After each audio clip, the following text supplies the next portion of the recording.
And we are live. Welcome to Get Well with Mel, your number one source for health, care, and wellness information. I'm your host, Melissa D. Hall.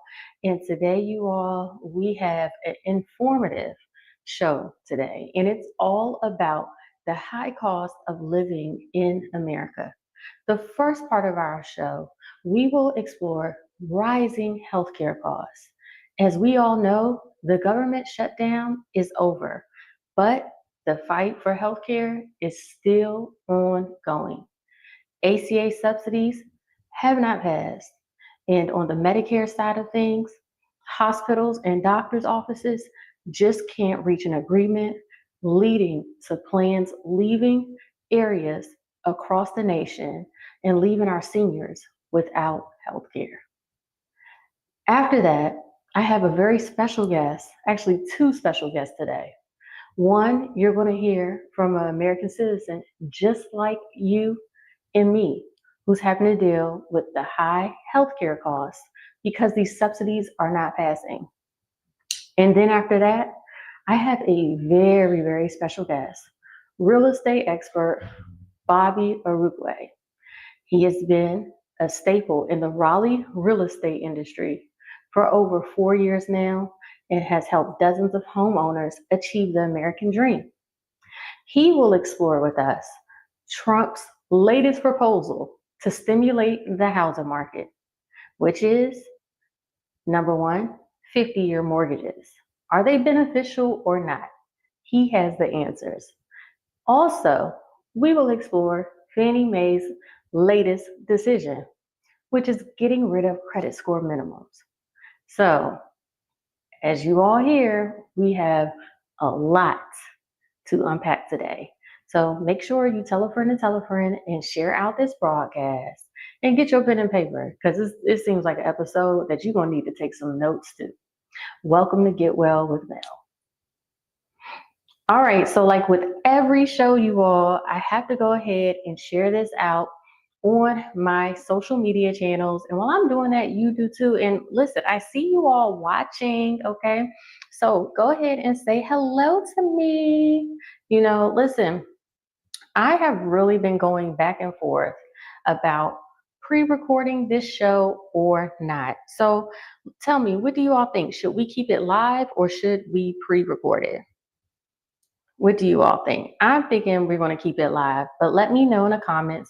Should we keep the show live or should we pre-record it? I love the live feel of things because I feel like it helps build community. However, I'm open to whatever you all think. Let me know in the chat. Also, another thing, you all, the show has definitely evolved beyond health and wellness. And so I'm looking for a new name for the show. If you all follow me on Facebook and Instagram, you all have seen, and also LinkedIn, you all have seen the different posts that I have put out looking for suggestions. One of the names that we are considering is Live with Melissa D. Hall. Another name that was put out there that I kind of like is Mel in Motion. Caroline Abbas, you said live is good. You like live? Live with Melissa? Oh, you want to keep the show live. Okay. All right, good, Carolyn. Thank you so much. And make sure you share this out. I like live too. The only reason why I wanted to do pre-recorded, shout out to Deborah Boston. How you doing, Deborah? The only reason why I wanted to do pre-recorded is because I wanted to be able to kind of do more episodes. When it's pre-recorded, it allows me to do more. So that's why I was kind of thinking about it. But I think we are going to stick with live. What about as far as a name for the show, right? I'm thinking, what do you think about Mel in Motion? Or should it be Melissa D. Hall in Motion? Let me know. All right, so let's get to the first stop of the day, y'all, Medicare. Okay, for those of y'all who do not know, I have been helping seniors with Medicare, you all, since 2017. I've been in the health insurance and senior market since 2008, right? So this is my jam. This is what I do. And currently we are experiencing what we call the annual enrollment period happening from October 15th through December 7th. All right. And this is a time where all 37 million people who are on Medicare Advantage, right, who are on Medicare Advantage, they get to change their plans, okay? And just to break it down even further, those of y'all who do not know, Medicare Advantage plans are plans that private companies like the Aetnas and Humanas, right? They are contracted with the government. So the government pays them to give you all these plans to fill in that 20% that Medicare doesn't pay. You follow me? Okay. So what is happening this year, you all, because each year they have to renew them, are a lot of these plans are leaving the market. Like in Maryland, right, in the Baltimore area, I've talked about this several times on the show. I have seen, Aetna leaving, United Healthcare leaving. They're leaving the area, basically leaving these people stranded. And it's not just them, it's happening all across the US. In North Carolina, right, we have seen these plans cut down tremendously. And if it's like with a higher out-of-pocket cost, I have seen plans, usually their out-of-pocket cost would be $3,500. All right. Now the out-of-pocket costs on these plans are $9,000. $9,000. They're cutting away over-the-counter benefits. They're cutting away like some of the food cards.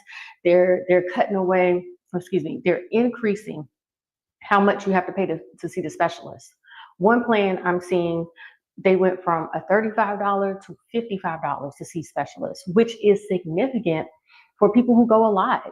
When you're a senior, you have to go to the doctors more. Even more disturbing, okay? And if you're out there and you're just tuning in, I am talking about the changes that I am seeing to Medicare this year that is contributing to rising costs. And if you are experiencing the same thing, let me know in the chat. Let me know in the chat so everybody knows it's just not me, okay? These are real things that I'm seeing happening to my clients daily, okay? Another thing that is happening is that hospitals, provider practices, and insurance companies are not able to come to an agreement. Okay, what does that mean? I'll give you an example. Here in North Carolina, right, we have a big hospital system called Wake Med. They're big in Raleigh. They're an amazing hospital system. Well, guess what? They weren't able to renew their contract with United Healthcare. And this is happening in the middle of open enrollment season. This isn't something that's starting the first of the year. It's something that's happening now. And how the rules of Medicare are, these people are stuck. They can't just go get another plan just because their doctor's no longer there. So they have cancer treatments, kidney treatments in the middle of getting pre-approved for surgeries. They're SOL. Okay, they're SOL until next year because hospitals and provider practices cannot find an agreement. Okay, so you may be saying, well, Melissa, why can't they find an agreement? I'll tell you why. So what is happening that we're seeing is inflation. Doctors' offices are saying, hey, it's costing us a ton more money now to provide care due to inflation, having to pay their hospital staff, the tariffs, the cost of care, all the things. And what we have seen is with the big, beautiful bill, at first, they were going to give all the doctors, right, in hospital systems increases based on the inflation in their area. For example, Miami-Dade County in Florida is one of the higher reimbursement tiers for Medicare. Well, with the big, beautiful bill, they scratched all that. And now they're giving everyone a flat 2.5%. Okay, so that's an issue. That is a big issue out here. Okay, because it costs a lot more to treat a person in Miami versus treating a person in Kentucky, right? Just even with the wages, with the cost of living. And if everybody's getting a 2.5%, come on. Also, I think another thing that needs to be stated here, because a lot of times you all hear, oh, well, they're just reimbursed at the Medicare rate. No, these hospitals are not just being reimbursed at the Medicare rate. A lot of times, these hospital plans are being reimbursed at 3 and 4 times the rate allowed by Medicare. And on top of that, they want insurance companies to help pay for some of these hospital bills over and beyond that. So it's a lot. And, the insurance companies, they're exercising their due process by saying no, and the health providers, they're offering their due process by saying no. And who's stuck in the middle are our seniors, right? People like you watching. And I'm going to tell y'all, I've been in this business for a long time. And this is the worst I've seen it. Like, I'm also seeing, for example, like Health Spring, I'm seeing Aetna, Humana, all of them, they're not renewing their contracts with major medical centers. And what it does, it reduces the choices that you have for care. Because if you only have one plan, and let's say that one plan doesn't cover your drugs, okay? They don't cover your drugs, they won't cover your surgeries. It's leaving seniors in a bad position, okay? And I'm just sharing you all what I'm seeing here. So, what is the solution? Let's talk about that. One of the big solutions that I am telling people right now is that you want to self-insure, okay? So, what is self-insure? Meaning, they have these things called hospital plans. So right now, if your maximum out of pocket is $9,000 and you're a person that goes to the hospital, often, right, and it's $400 a day, you can buy a plan that's like $40 a month and will give you all the money back if you have to go to a hospital. If you if you go to a hospital, or if you haven't got there yet, right? Because with these plans, some of them are guaranteed issue, some of them they look at your health, right? But I'll give you this one, and then we're going to move on to what's happening with ACA, because that's a whole thing. Okay, so last week I had a client call me, and I'm not going to tell you where she was at. I'm not going to tell you which insurance company it was, but this was a long-term client, y'all. And y'all, this lady, she was in a hospital, and she lives with her 90-year-old mother. And she said, hey, I can't take care of myself. She had a major surgery, and she wanted to be put in a assisted living. Well, like, let's say short-term care nursing home, right? A rehab facility. That's the name for it. She wanted to be put into a rehab facility until she got back on her feet. And she called me in tears because the insurance company denied her. Even though she could not take care of herself, they refused to put her in a rehab facility. So I'm making phone calls on her behalf because she called me to tell me what's going on, trying to talk to the insurance company for her. And they said, well, listen, basically, that's not our problem. The fact that she cannot take care of herself is not our problem. She's stable. She can go home. We'll send a person in there for 3 days. Who's supposed to take care of her? Her 90-year-old mother. Make it make sense. Make it make sense. But that, you all, is what is going on right now. And the only thing that lady could have done at this point, if she would have had it, they have these policies called short-term care policies, where they would actually pay cash money for somebody to come and take care of you if you have to go home like that. Because unfortunately, a lot of times with medical situations, money solves all things, right? So if she would have had a program like that, she wouldn't have to figure out how her 90-year-old mother is going to take care of her. And I'm just showing you all about how ruthless things are getting right now. So self-insuring, looking at your policy, figuring out what the gaps are and how you're going to fill them. If you've been to the hospital and you know you can't afford that $400 a day, figure it out. If you live alone, right? Or if you have somebody who's elderly living with you and you know they can't take care of you, your kids got to work, well, you need to figure it out who's going to take care of you. Because at this day and time, people cannot afford to quit their jobs and take care of you. And that's just kind of where we're at, in China, they actually, like, it's a law that you have to take care of your elders. Do you know that? In China, it is a law that you have to take care of your parents. And I'm so happy they don't have that in, in the United States, because we got to work, right? So moving on, y'all, I hope you all like that knowledge that I just dropped for you all. Type self-insure, okay? Wherever you're seeing this, you have to self-insure. So as you all know, the government is back open. The government is back open, but guess what? Healthcare subsidies still have not been extended. And I'm telling y'all, the prices are out of control. Now, Republicans, in order to extend this, to extend the subsidies, they're saying that they want the Democrats to put more provisions or restrictions on paying for abortions. Democrats are saying, hey, those restrictions are already in there. As you all know, Planned Parenthood has already been defunded, okay? And this is the crazy thing about it. Whether you're pro life or not, who here, let me know in the chat, has heard of the story about the lady in Georgia who became brain dead and she was pregnant? Do y'all remember that story? And they still made her have that baby? Like they kept her on life support while the baby grew, right?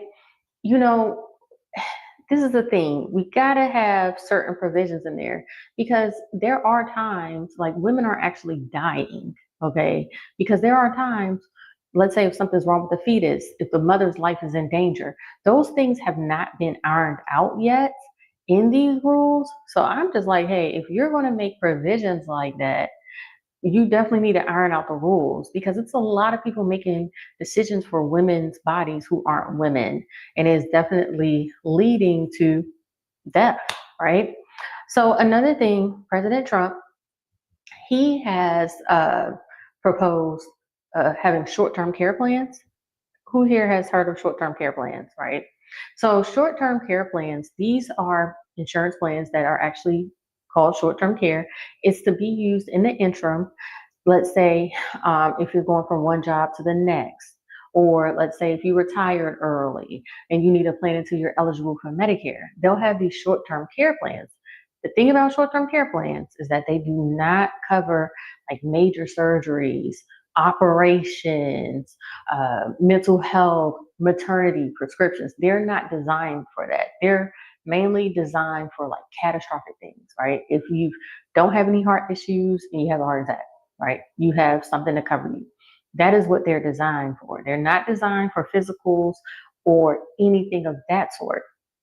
But his whole thing is, hey, we'll push people to that route, and also we'll give them money to buy their own coverage. And he was proposing like $2,000 is what the proposal is, when the average policy, especially nowadays, is costing, 400 or 500 a month, which we're going to get to in a second. So that is not even a real solution. And according to Kaiser Family Foundation, they said that if if President Trump's plan is enacted, as far as giving people money and letting them buy their own health insurance, it would totally decimate, okay, the ACA market, because then all the healthier people leaving all the sick people, all right, and the insurance companies just can't handle all that risk. So that has kind of been a non-starter, but that has been something thrown around there. And, I don't know if you all have seen my interview on the World News, but when it comes to the increase, these prices are going up crazy. I mean, you're about to hear from Miss Rita out of Virginia. I have literally seen people's prices go from $180 a month, okay, to down $500, $700 a month on up. And that's just for a single person. All right, this is happening everywhere. And just so you all know, when it comes to those affected by these rising healthcare prices, 3 in 4 people who are affected by it actually live in a state that Trump won. So these are Republican states that are being affected, not just, blue states, right? So it is affecting everyone around the country. So I'm going to go ahead now and I'm going to bring up Miss Rita Stewart out of Virginia. All right. Hello, Rita. How are you? Hi, Melissa. How are you? Thank you for having me with you this evening. Fantastic. Yes, I'm so, so excited. So, Rita, tell us here. I know you're on the ACA Marketplace. Is that right? That's correct.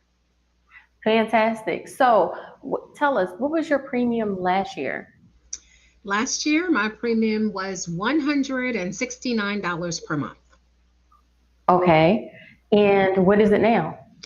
And as of 2026, when I went to look out there to see what it was going to be, it's going to be $449 per month.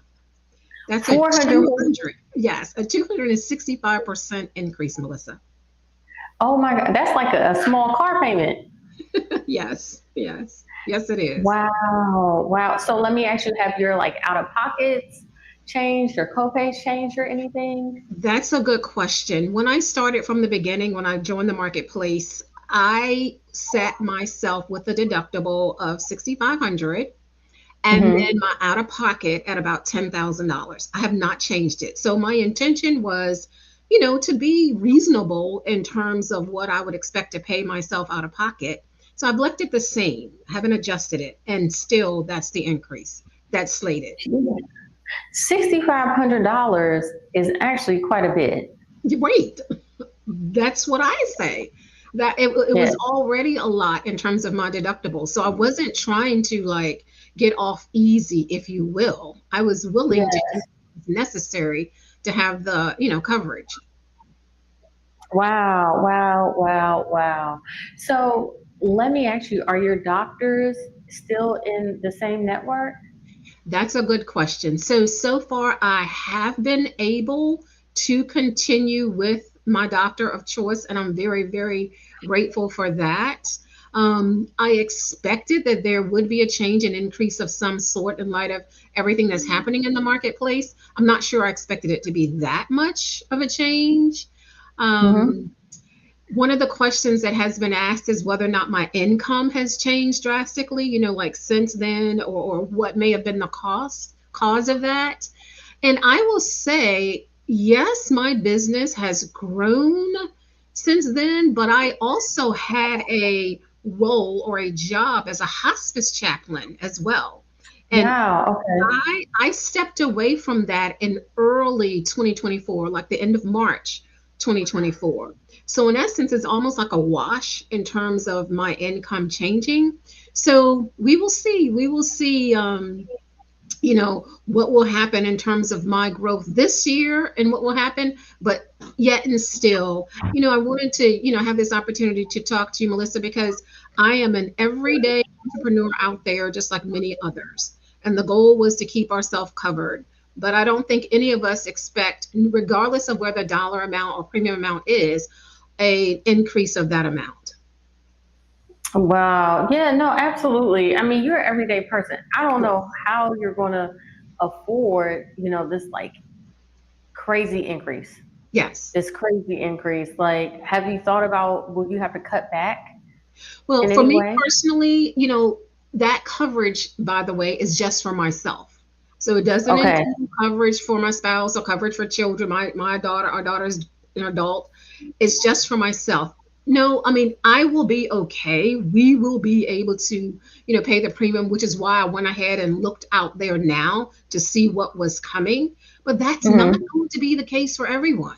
That's not going to be the case. For many, it could mean, like you say, $469. That's somebody's car payment, or half of whatever other expense that they may need to have. That could be their utilities, and that could be a problem with an increase like that. Absolutely. And especially like in the state of Virginia, too. I know you all are going through with this whole data center thing and the rising cost of utilities as well. So that is a big deal. And honestly, $460, that's on the low end. Wow. Okay. Yeah. Yeah, that's on the low end. It's people out here who are literally getting bills for $2,000. Yeah. $2,000. And so I want to address one of the things. So it was a whole big kerfluffle between Roland Martin and Charlemagne from the Breakfast Club saying, hey, the premiums are set in stone. It's nothing that can be done, give up the fight. Well, let me tell you all this. If, well, first things first, the insurance companies, they submitted two rates, you all. They submitted two sets. They submitted one set if the subsidies were extended and one set if they weren't. So, meaning they saw this conflict coming from a mile away. All right. They knew it was going to be a fight to the end. So, if the subsidies are extended, which I do think they will be extended because the Republicans had a really bad a week ago, 2 weeks ago, in the special elections that happened. But when these subsidies are extended, they will have what they call an SEP, special election period, that will allow people to go ahead and re-enroll at the new rate. Alrighty. So you all will have that opportunity once these subsidies are extended. So I know that the Republicans, they promised to have some type of vote or at least bring it to the floor by the second week of December. So we should all hopefully know something then, because people aren't going to shut up about this. This isn't going to be something that you can sweep under the rug, right? Because this is really affecting people in real time. And one thing I know is people aren't going to go back to not having health care. No. They're not going to do it. They're not going to do it. Too many people need it. So y'all, we got to keep the pressure on them. And there is still hope. There are things that can change. A special election period is something that happens all the time in health insurance. Okay. It happens all the time in healthcare. So we definitely want to keep the pressure up. One of the things you all can do is just write your congressman. You can call Congress, call the Senate, just call them. Literally, they want to hear from you, your constituents, and just keep the pressure on them because it is working and it's on everybody's mind. Okay. It is And on. you, excuse me, Melissa, and I would just say be proactive like I was. Go ahead and figure out what that projected, premium is going to be so that you can start to position yourself one way or another. Okay, yes, absolutely. Absolutely, definitely. You want to position yourself, go ahead and look at it. And again, you might have higher out-of-pocket costs, leading back to what I said earlier regarding insuring yourself, making sure you are reinsured. You definitely want to go ahead and do that. All righty.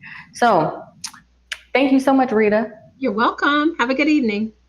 You too. Have a good one. I appreciate your time. You're welcome. All right, you all. So listen, we heard live, okay, from somebody who's out there, a citizen just like you and me, who is experiencing these high costs, y'all. And it is real. I wanted to bring her on. She's in Virginia. She's in a red state.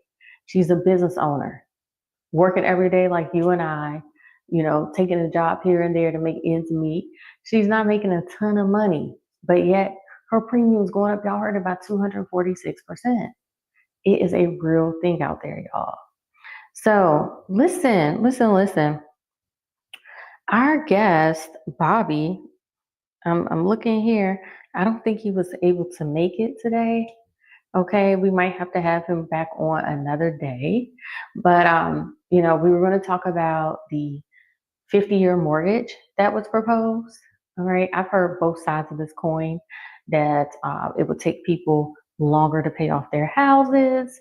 I've heard that it would open the door for more people to get homes, on average, reducing mortgage costs. Oh, hold on, Bobby's here. Okay, look at that. Look at that. Let me ask him. Let me add him to the stage. Hey, Bobby, how are you? Good evening. Mel, how you Okay, you doing? made it. I'm fine. I'm fine. Happy you made it. Thank you. Thank you. Yes, yes, yes. So listen, tell us all about the 50-year mortgage. Do you think it's a good idea? The 50-year mortgage. So there's been a lot of talk about the 50-year mortgage. And Mhm. yeah, I would like to talk about some pros and some cons of that. Um, Okay. yes. So, uh, for example, the median home price in the U.S. is about $400,000. On a 30-year mortgage, in this scenario, the monthly payment, let's say the monthly payment is about $2,200 to $2,300, and the total Hmm. interest paid over 30 years on a loan like this is about $400,000 already. We're paying a lot of money on interest on these loans. Hold On a on. You said hold on. The total interest on a 30-year mortgage is how much? $400,000. On After how much? 30 years, you would have paid at a 6%. at a 6% interest rate, after 30 years, you would have paid 400,000 in interest. On a how much of a home? $400,000 home. So you basically pay for the home twice. That is how much interest affects the homes, and that's why people always want to Wow. get low rates. But on a 50-year mortgage, okay, on a 50-year, your payment would be $2,000, right? So on 30-year payment, Mhm. it'd be about $2,300. On a 50-year mortgage, it would be about $2,000. But however, the total interest paid over 50 years will be about $800,000, right? Wow. That's Yeah, crazy. especially since a mortgage that has a longer life will probably have a higher rate. Okay. Mm, So if you okay. raise that by 0.5% and you're paying a 6.5% rate on a 50-year loan, the monthly payment goes up to about $2,100, but the total interest paid is going to be about $900,000. Okay. That's that's ridiculous. That's So ridiculous. and the other con to it is that on a 50-year mortgage, the pay down at the end of year 5 is like $7,000, right? So like most people sell their homes within 5 to 10 years of living in the home. Okay. Mhm. Um, you will not really have paid much on your home on a 50-year mortgage. So now Mm, this turns into an investor game, because investors are the ones who can really benefit from this because they'll have low monthly costs and they will be able to get out of the deals fast. So this would mm. be a position, a good opportunity for investors to take advantage of. Wow, thank you so much for that. I didn't even think about that. Okay. So you said investors will be able to get out of the deal fast. What do you mean by that? Tell me more. So if there are any investors listening, and what I don't know for sure is what financial institutions are already offering a Hmm. 50-year mortgage and which ones aren't. But because investors are big on being in for a few months to rehab a home and basically selling and flipping, they will Hmm. not suffer they will not suffer the interest, the high interest that someone who a normal person who just wants to get their foot in the door, and this 50-year mortgage is the only way that they'd be approved for a mortgage, but they're locking themselves away into a 50-year interest consuming debt. Wow. Okay. Okay. So let's talk about that. Okay. First of all, you mentioned that you don't know who does it. So these 50-year mortgages are already out there. That's what I was basically still studying. I haven't run into one yet. Okay. So I'll probably do some calling around. So I don't know if it's being offered quite yet. I don't know if it's being offered yet, but it looks like something that's going to be on the table soon. And Hmm. it's a way to help some people. It's a way to help some people get into a house because the monthly payment will be lower. So it helps your debt to income ratio. Hmm. Yes, and so that's how the 50-year mortgage helps people, and that's how it also helps investors because they can get in at a 50-year mortgage and sell the house within 4 months and barely spend any money at all. Okay. Wow. Thank you for enlightening this us on this. Those of you all watching, let me know in the chat. Is this new news to you? Do you all think that a 50-year mortgage is a good idea? I did take a survey on my Instagram about it, and the responses were split. Half said it was a good idea, and half said it wasn't. And also, just wanted to remind you all to follow me on Instagram at Melissa_D_Hall. Also, if you would like the replay to this episode, if you go to melissadhall.com /get well with Mel, it's a little form there. You just fill it out, and I send out the replay to everyone on that list. Okay. So somebody wrote something. Oh, hello, Abdul. How are you, Abdul? Abdul, what do you think about this whole 50-year mortgage? Do you think it is a good idea or not? Just for you all tuning in, I do have Mr. Bobby Arukwe. Hopefully, I said his name right. He is a real estate agent here in Raleigh, North Carolina. You can follow him online on Instagram. He's very active at Raleigh Reps, RALEIGH Reps. Right there, you can contact him from your home buying needs. How long have you been in the real estate business, Bobby? I've been in the real estate business about 10 years. Okay. Yep, about 10 years, Also, approaching 10 years. Yes. oh wow, so you've helped a lot of people. Yes, yes, yes, absolutely. A lot of my first clients have made a lot of money just by living in their homes. Really? Okay. Okay. Yeah. And that's why this is so important with these mortgage changes because for most people, most American families, they're making their wealth, they're building their wealth by owning a home. Hmm. They are building their wealth. So next up, Bobby, another thing that was just instituted was Fannie Mae. They got rid of the credit scores. Is that right? Um, so it kind of works a bit different, right? So they're saying that Fannie Mae announced that they're removing the 620 minimum credit score requirements for its automated underwriting desktop system. So they called it BU, the desktop underwriter, starting November 16th. That means that the desktop underwriter will no longer automatically reject borrowers just because the score is below 620. Instead, it'll look at the full picture, debt to income ratio, equity down, payments, savings, everything that can to determine whether it's a worthwhile risk or not. So this sounds like great news for people with lower credit scores, sort of, but there are some important caveats. Before, you needed at least a 620 score for a conventional loan to pass automatic underwriting through Fannie Mae. Now there's no fixed credit score, and the decision will come down to how strong the rest of your profile is. Fannie Mae made this change to bring the underwriting in line with Freddie Mac's system, which evaluates overall risk factor rather than relying on a cutoff number. So what does this not mean? It does not mean that anyone can now qualify regardless of a credit score.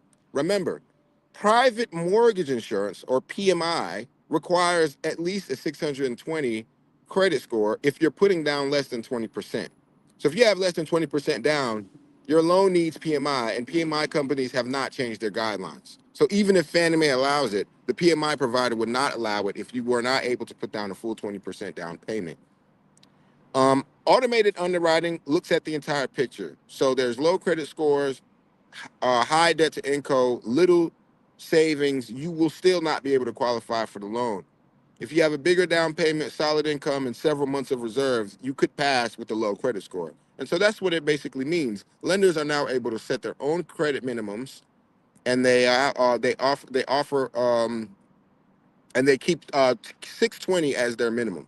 Most of them will keep 620 as their minimum to match what a private mortgage insurance company would want for their mortgage.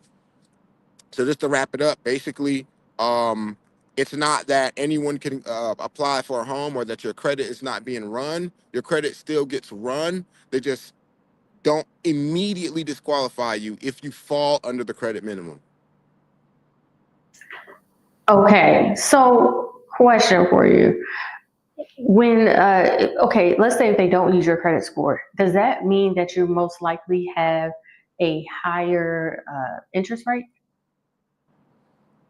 So there is a usual connection between credit score and interest rate in lending, and so that is likely to be sustained. Yeah, just because sometimes interest rates can be higher with lower scores because of a higher risk factor. Um, but for the most part, rates are at what I would consider a more stable point. They don't really need to go up or down too much. I'm sure most people want them to come down a little bit. If they come down too much, we will we will have another market crash.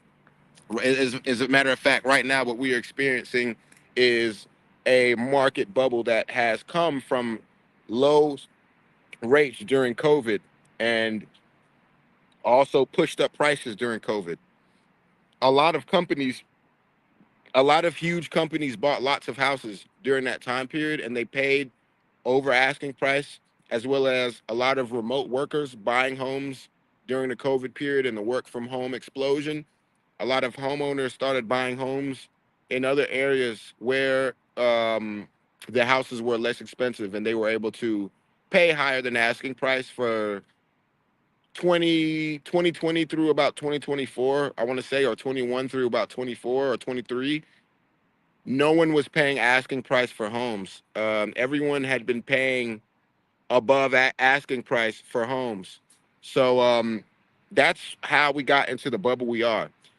Bringing the 50-year mortgage back, this could also hurt our bubble as well. For example, let's say I can afford $3,000 a month, right? Let's say I can afford $3,000 a month. And let's say I'm in a bidding war for a home that is currently going to cost me about $2,200 a month. Well, I can turn around and say, hey, just give me a 50-year mortgage for an amount of a home that'll cost me $3,000 a month. And so let's say the home is $300,000. Maybe they jack the price up to $340,000 because now it's a 50-year mortgage, and now I can still qualify for it, but I can still be more competitive than anyone else on the market. Guess what that does? That makes the prices go back up again. Okay. Question, Bobby. Do you have me on any other device this stream? Not at the moment. Okay, no problem. Because somebody mentioned the echo. That's all. Just making sure. I heard it for a little bit, but it seems to be gone now. Okay, yeah, it seems to be gone, y'all. If y'all hear it, y'all just let us know. Carolyn, she was letting us know. So, okay, like that's wild. That's really wild. So, when it comes to the whole no credit score, do you also think that is another thing that might be good for investors as well? Fannie Mae, I want to say, is usually a more residential loan orchestrator. Okay. So for the most part, it'll be affecting people that are buying residential homes. However, Okay. the same thing could apply. If you were a young investor and you wanted to try something new, and you didn't have the best credit, but you had money, because that's the thing. It's just a matter of how much money you have as opposed to how much credit you have. So you have money, you don't have the credit. Well, now, now you can start that process a little. You may have a chance to start the process where you would have had to go through some other type of institution to even try to get financing of that sort. So it could be good for new investors or new Okay. homeowners as well. By the Good. way, Well, if anybody out there needs more help on any of these, or does not have enough for a down payment, but you do make money, or you make enough money to handle a mortgage every month, give me a call. I can put you through a program that can get your down payment taken care of for you.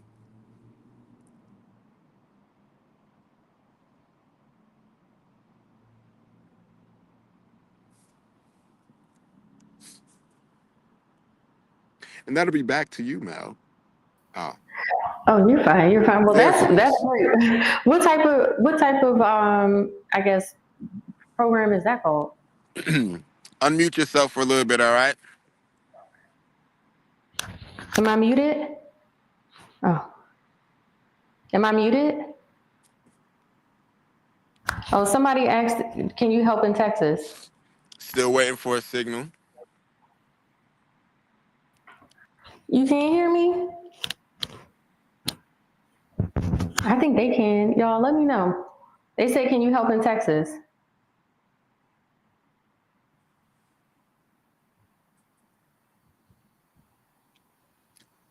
Okay, they said they can hear me, Bobby. I don't know why you can't. So guys, I'm gonna I'm gonna switch back in here in a second, okay? I'm gonna Okay. switch All right, no problem. locations and We jump can back hear in. you, Robin. Okay. Well, I guess he'll be back on, y'all. He said, "Can you help him in Texas?" Hey, he might be able to. Yeah, I think he can actually help you in Texas. Okay, Nakia, y'all can hear me. Okay, good, y'all. All right. We listen. This show has come a long way. We have gotten past a lot of the technical issues. So I'm proud of me.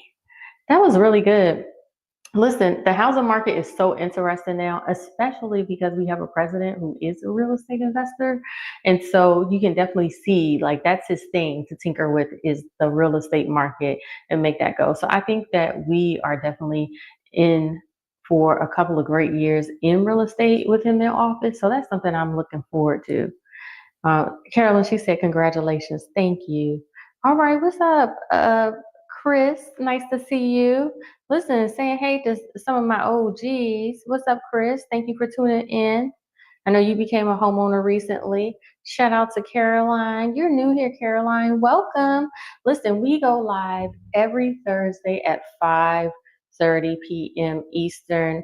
Yes, we can help you in Texas, Nikia Holly. Let me tell you all about next week's show while we wait for Bobby to come back online. So next week, we're going to have another Bobby. His name is Bobby Bostic, okay? At 16 years old, he was sentenced, you all, to 126 years in prison for armed robbery. And get this, he was freed by the same judge that sentenced him. Yes, yes, yes, yes.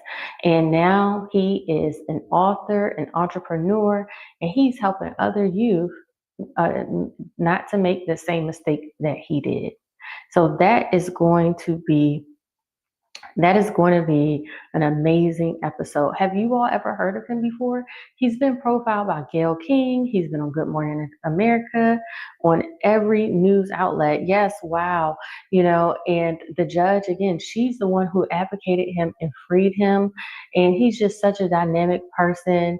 And one thing I love about the story is definitely his testimony, but also that you can change at any age. You can right your wrongs at any age. And so his story is going to be amazing because next week is Thanksgiving. We're actually going to have our show on Wednesday at 5:30. So tune in for that. Again, if you want to go ahead and join our list to make sure you get a reminder, if you go to melissadhall.com/get well with Mel. All right, and I'm letting it scroll on the bottom here. If you just go there, y'all, you can fill out the form. It sends out the replay. I send out reminders. That's what a lot of people here got to join in, and we can see their comments. It just really gives you an inside experience. So just go right there. I don't spam you, okay? And you can get the access and the replay and make sure you're reminded of this episode. So yes, it should be interesting. It's going to be very interesting. He's a very dynamic person, very calm, very centered. He's a very powerful person. And while he and I were talking in pre-production yesterday, I asked him, I said, what did you think when that happened? I said, did something in you say you were going to make it out? He said, I just knew it wasn't right. He said, I just knew it wasn't right. I knew something was going to be done. I just knew it wasn't right. And I think that is a real testament to faith. He is a man of faith because, he just never gave up hope. He got a degree while he was in there, and he's written like 17 books. And you all can Google him before this. His name is Bobby Bostic. So I'm excited about that. All right. So it seems like Bobby's not going to be able to make it back. Y'all, I appreciate y'all tuning in. Make sure y'all share out this episode. I am definitely going to have Bobby back because he was rolling. Okay, he was definitely rolling. I'm going to make sure I have him back. And make sure you tell a friend to tell a friend. Thank y'all for joining me on Get Well with Mel, y'all.